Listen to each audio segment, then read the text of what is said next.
Good morning. Out on the first of the tide, pretty much. I've missed so much good weather due to work, and today is the last day. The wind getting up a little bit later today. Tomorrow is absolutely awful. So going out today, and as usual, there's a plan. We all do it, I think. Potentially setting myself up for a fall because I've got a plan and a target. So the plan is big wrecks, big fish. So yeah, hoping to get out to wrecks, hoping to catch 2 pollock, 2 ling.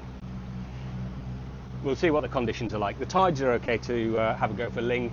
We'll see what the wind does. If there's too much movement across the wreck, then ling won't be doable. Pollock will, you can always have a try for pollock. So I've got 2 rods set up, one for ling, one for pollock.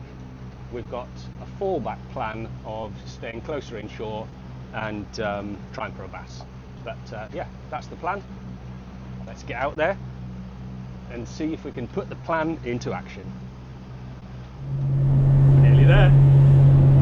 The sea's flattening a treat. I'm quite aware of this wreck. But up to about 7 miles out it was getting a bit choppy. But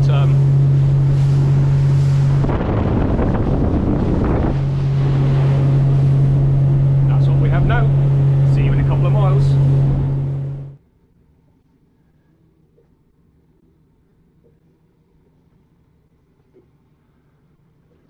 Absolutely stunning conditions, and apart from all the dolphins that are around, it's perfect. We've got about 0.4 of knot drift. We're in 70 meters of water. My lead's just fallen off, and I'm going to give it a go for a ling first. The conditions are good for ling. The drift's about right, but if the dolphins are around, it might have frightened the pollock off. So yeah, go for a ling first. So what we've got for that, nothing fancy or flash, but it does the job. Ugly stick, 12 to 20. Bloody hell. You probably heard that one. That was a large dolphin, came up right on the bow and has disappeared. Yeah, Penn Fathom 2-speed lever drag. I've got 40-pound braid.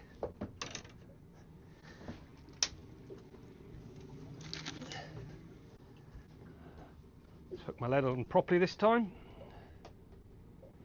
You can fish a wrecking rig for this, a paternoster type rig. This wreck isn't too snaggy, so I'm going for a sliding boom, so I can fish it right on the bottom. I've then got 2 foot of dolphins all over the place. 2 foot of 200-pound mono going to a Sea Beast 10-0 with an attractor, and I've got some frozen mackerel. So they're quite small. I'm going to put those on whole with just the tail cut off so it doesn't spin too much. So yeah, let's reposition, see if we can get down there avoiding the dolphins.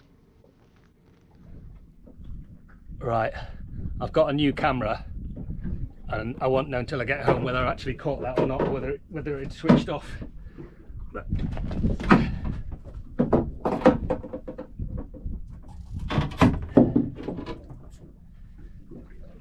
that was the first drop fish, and we've got a beautiful ling.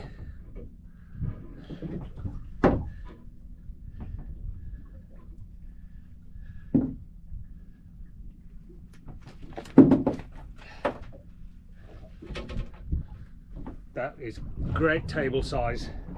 I'll wait in a bit. I would imagine he's just into double figures. Let's get the scales out and I'll bring you back. The batteries are flat on my scales, but he's a good double figure fish. Quarter of the way through the target, so yeah, go around, bait up and see if we can find another. Right, drop number 2, and hopefully I did actually catch drop number 1 on camera. See what I see when I get home, but that would be really annoying if that's not there.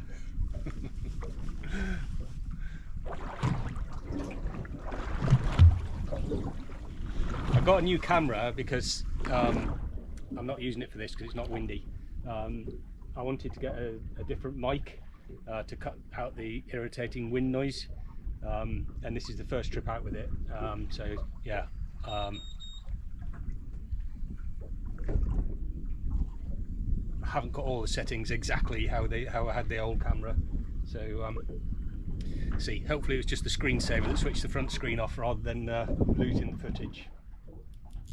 There we are, bottom again, similar drift to the first time.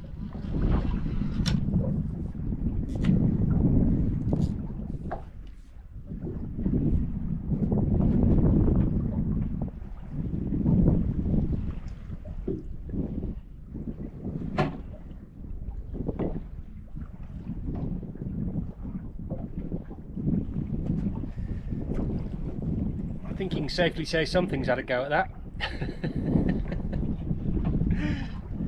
Unfortunately, it's bitten the wrong end.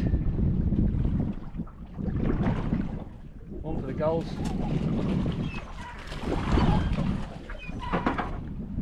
On its way down for a last chance to meet the ling target. I'm happy with one, to be honest. I've got some spare batteries on board. The batteries for my scales are the same for my handheld radio, so I always carry spares. I've got that in a bucket bleeding at the moment, but I'll change the batteries after this drop and give it away. Right, 1 ling, 1-0 to the wreck as far as gear is concerned. It's a shame, and you don't like to leave stuff on the bottom, you know, from an environmental point of view and the cost. However, if you're going to go wreck fishing, it's one of those things. Right, new batteries.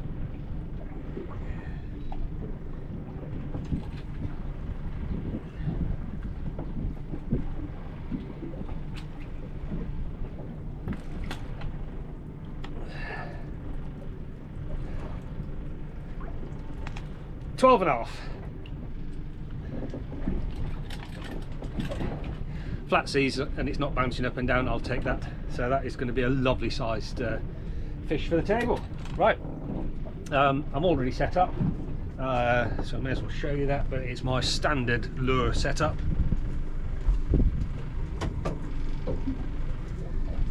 This is a Penn TRQ 12 to 20.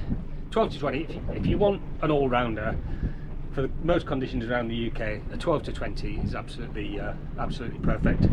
I see a lot of videos, mainly from America or Australia. People are on ultra light rods. Let me just turn this around a bit. Sorry.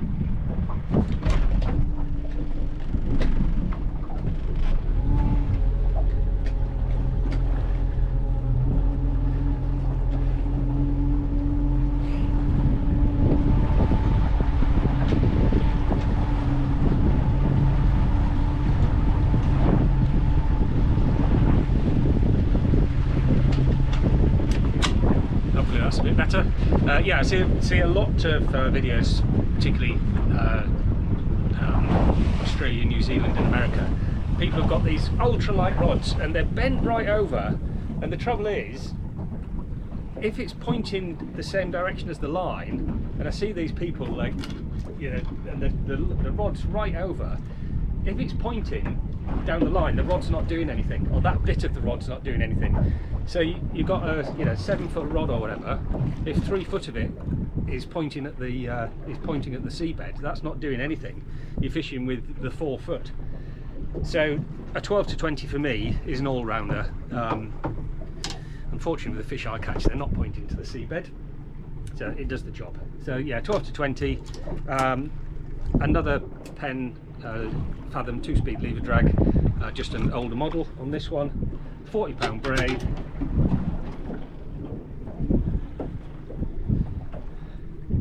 We've got the sliding boom, and as we are